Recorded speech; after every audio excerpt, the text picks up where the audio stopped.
Great. Well, thanks so much to everyone for dialing in and for joining. First of all, sending out some good vibes to everyone. Please be safe and stay healthy. As I'm sure you're feeling, really unprecedented and scary time in the world. So please take care of yourselves and each other. So what I'd love to talk to you today about is what I'm calling the next normal.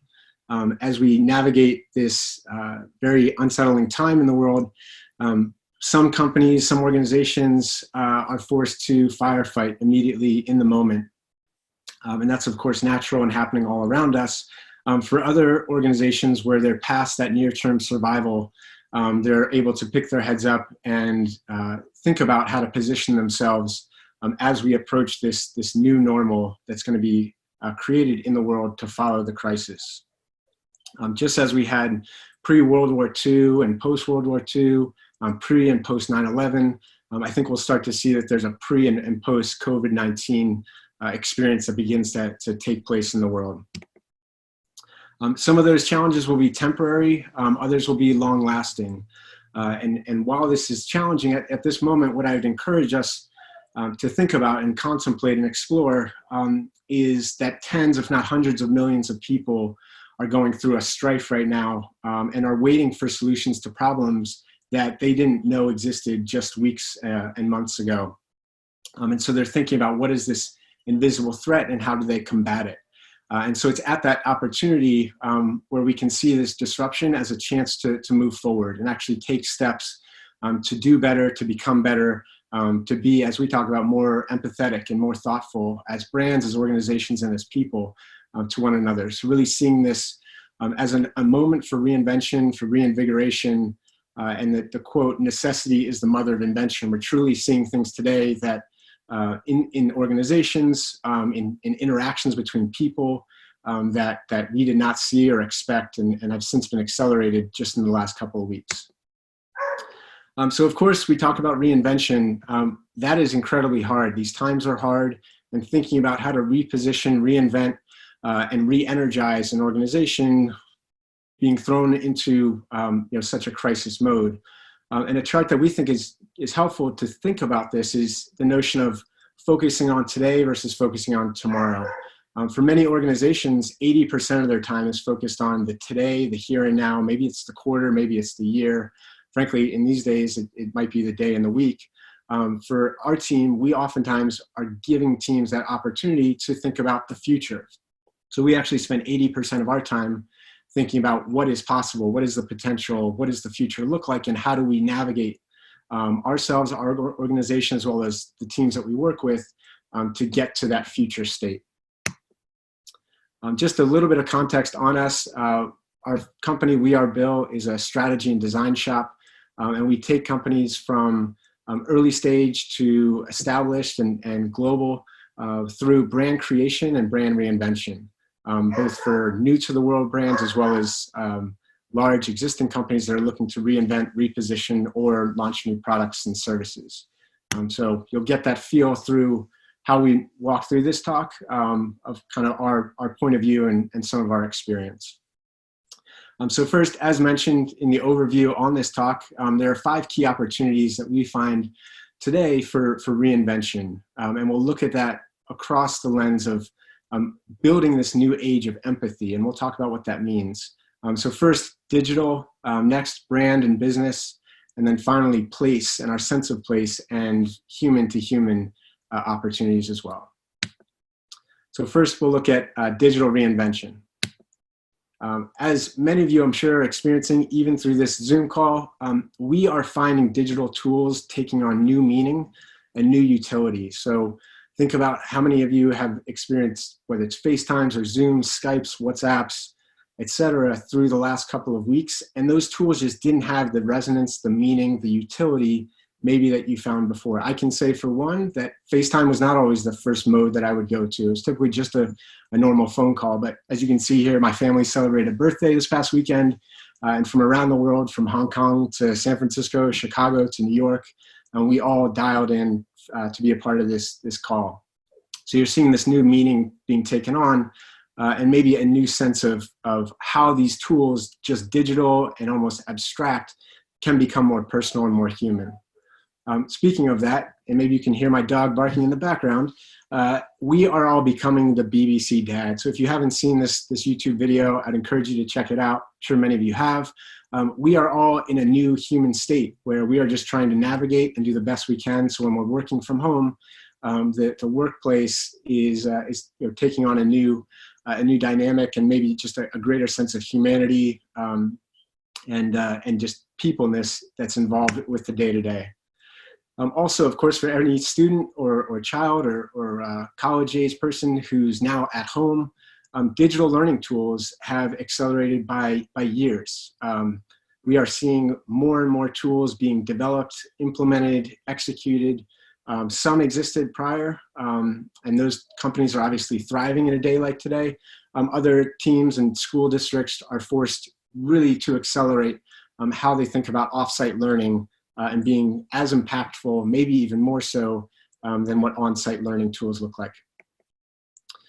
Also, from a social standpoint, social masks are really being taken down. So whereas we would see the veneer of social media, whether it's Instagram or others, other platforms being used as a way to show your best self, now it's a way to show just your normal self and the strife, the challenges, but also some entertainment here. So D-Nice, a DJ that some folks might not have known weeks ago, hit over 100,000 viewers on a recent Instagram Live. Folks from the Obamas to Oprah, many celebrities tuned in as well. And he's running multi-hour sort of concert halls. Also AOC and Megan Rapinoe doing a chat on the stimulus package just in the last couple of days here. Drew a ton of attention, a ton of following. So think about these platforms that were just for social and maybe fun now being used as a real lifeline to community. Another area that's seeing extreme acceleration, particularly as people and their families get a little more stir-crazy at home, are online and at-home workouts. So record downloads, record adoption, and engagement with platforms that have been built, whether it's Peloton or Equinox or Mir or others that have been emerging in the last number of years. I'm now seeing incredible engagement and interaction as people try to stay fit and try to maintain a good mind and body balance through this. Also, I found it interesting that the news and the media worlds are becoming more human. So whether that's your local news covering subjects that really matter, and attention there being paid, network news and national news, as well as even social media. Tonight Show with Jimmy Fallon, he's broadcasting from his backyard, here in the Hamptons with his kids holding up the signs.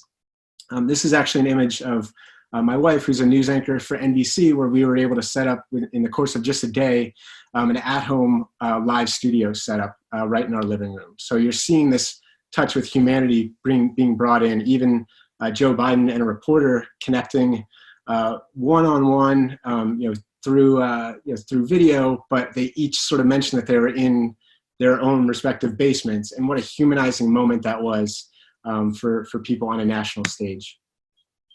So when we think about digital reinvention, there are a couple of implications at the end of each of these sections. I'll just highlight that maybe some of you, your businesses, your organizations, can take into your own practice. So first, rethinking business for a digital-first future. What implications and experiences do you, as a business, need to create to move from a physical contact world to a contactless community and contactless commerce? Also, it's so important that digital experiences are becoming more human. So how do you think about infusing that empathy, that humanity, but also that creativity and that notion of play into what has otherwise been just a static and maybe sort of lesser used, lesser engaged with technology. Next, we'll look at brand reinvention. So I know a lot of people dialing in today are within the creative space or leading brands for different companies around the world. So that's something close to our hearts as well. Of course, wanted to touch on that. What I'll say first is that brands are in a fascinating place, a very challenging place, in fact, where they are sort of hamstrung. They have found that they might not have the resonance in the world that they did just weeks ago. Storylines that are not hitting home and that might feel tone deaf So really how brands behave in the weeks and months to come will really be remembered for years. So I'll highlight maybe just a couple of companies that I think are doing an outstanding job. And part of that comes from them being really focused on what is their purpose, what is their unique, ownable, actionable, compelling point of view and purpose that they have in this world that's existed for them for years. How do they take that, really distill that down and make that meaningful in today's day and age? And I think companies are struggling with this, and there's opportunity for them to think about their purpose. And then critically, this was a comment by Google that I saw last week, prioritizing contribution at every opportunity. And I love that. I think prioritization is so critical when there's so many stories that a brand, company, person can tell.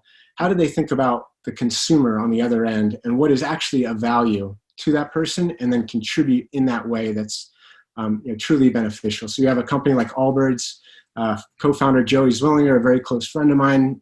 They've been known for their social impact work, frankly, for several years since they started. But their work this past week or so has been incredible.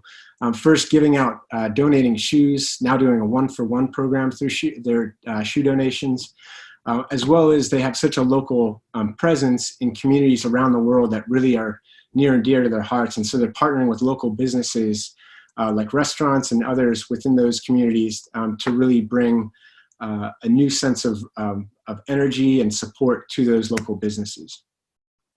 I will say there's a lot today that's very uncertain, and the same goes for the state of brand and the state of marketing. It's very early days, so we won't pretend to know how this will all play out. But there are certain trends that we're starting to see, and maybe we'll step out on a limb in some of what we share. So first, it's early days, but brand loyalty is a bit of a mixed bag. Some are clinging to brands they know as a source of comfort. In other cases where there's stockouts, people are turning to brands they've never purchased from before. So what allows those companies and those brands to stand out, whether they're kind of a private label brand such as Good & Gather at Target, or the toilet paper wars that we're seeing, as insane as they are. People probably don't care what brand of toilet paper they're shopping, even frozen pizzas. Do people care when that's just a source of food and convenience for them and their household? Also, as we think about companies reaching out saying, we're with you, we're in this together, you're seeing a ton of that. That's a lot about solidarity. I would encourage us to really think about how we can be of more value to those consumers, to the world, to the people, the healthcare workers on the front lines. So thinking about value and what really resonates, not just standing by. Also, from a standpoint of brand reinvention, there are certain industries that by nature in crisis mode accelerate. And so you see that in comfort foods, might be baking cookies. People are probably living at home in their sweats, and the world doesn't see that. So things like gravity blankets, sweats, kind of at-home comfort attire, even nostalgia typically has a real spike as people flood to safety, security, and so movies. I just was speaking to a friend this week who was watching Big and other movies from the 80s and 90s, just a sense of comfort in unstable times. So as we think about brand reinvention, and we'll touch on this a bit more in the coming sections, really think about resonating with your audience and resetting that authentic vision and purpose, that contribution at every opportunity, and what does that mean for your organization and for the need at hand as this crisis plays out in months to come. Being really consumer-centric, so not just what's right for a business and maybe how an internal team thinks, but getting beyond those walls to think about who the consumer is and how to really message in a way that will resonate with them. And then finally, as we move from firefighting to thinking about the future, it's so critical to move from that defensive posture to offense and really taking ownership of how to create a new future for your people, your organization, and ultimately for your consumers. Next, we'll look at business reinvention. So that goes a bit hand in hand, we believe, with brand, but a couple of things that are happening on a business level that we think are important to highlight. First, this is so critical. This happened during 9/11. It's happened in other crises in the past. Institutions that can reinvent themselves to really optimize insight and foresight will disproportionately succeed. So a business, a high-end restaurant actually in the Seattle area, a James Beard award-winning restaurant, pivoted within just a couple of days, the brand is called Canlis, to shift from being a high-end restaurant to actually delivering takeout, drive-through, and delivery services across a couple of different elements of their business. And the primary purpose was quite thoughtful about their team and their people. They just need to keep their employees a part of the business and find some livelihood for them. But also they thought, high-end restaurants are just not needed in this day and age. How do we actually serve our Seattle community within a 7 to 10 mile radius with what they do need? And so that was an amazing pivot that this team was able to make. Fascinatingly, you're seeing companies that would typically tout how large they've grown, how many employees they have globally, how many offices they have around the world.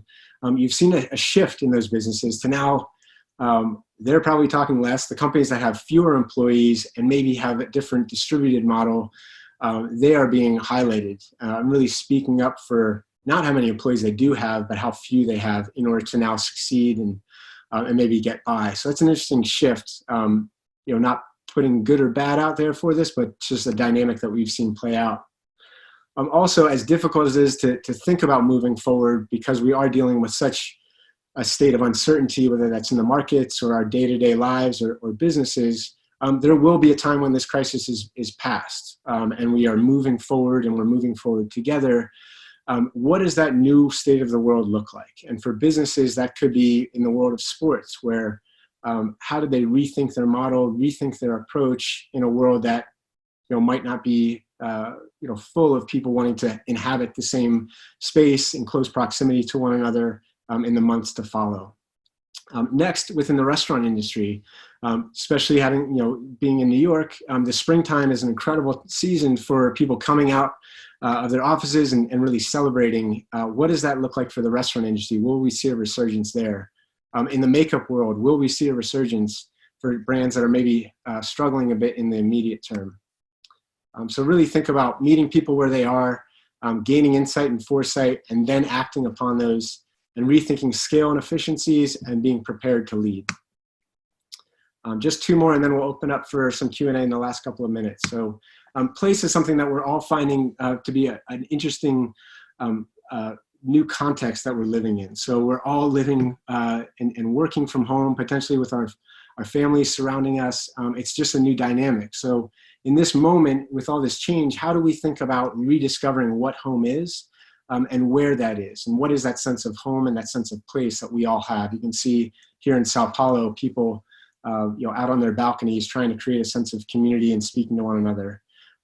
There's another place reinvention that we're seeing is really around the earth and the planet and our care for it. So whether it's the maps of pollution around China or the Venice canals, Mother Earth is really telling us to chill out. Will we listen in this moment? And I'd encourage us all to think about that. Going out on a limb a bit, maybe we see that there's a migration from cities. Maybe people don't want to be in cities like they've always wanted to be in the last decades. Maybe cities are getting greener. Maybe there's this convergence that we're seeing in that context. Another place for invention, maybe there's an emergence of a new craft or cottage industry where it's not about big and scale and commerce, but rather about a localization and a sense of humanity brought to a more communal or a more craft cottage level. So this is artwork by Beth Ann Laura Wood that is pretty brilliant in the most recent Dwell magazine. So implications here, working from home is really making us rethink what is home.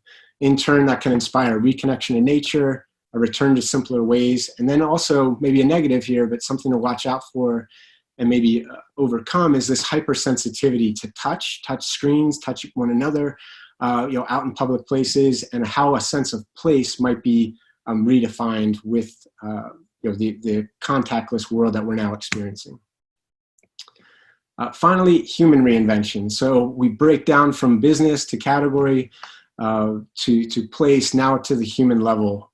It has been an incredible social experiment. I know that it's a challenging time, but some of what we're seeing, whether it's a fitness trainer in Beijing who's broadcasting to their followers using milk cartons instead of weights.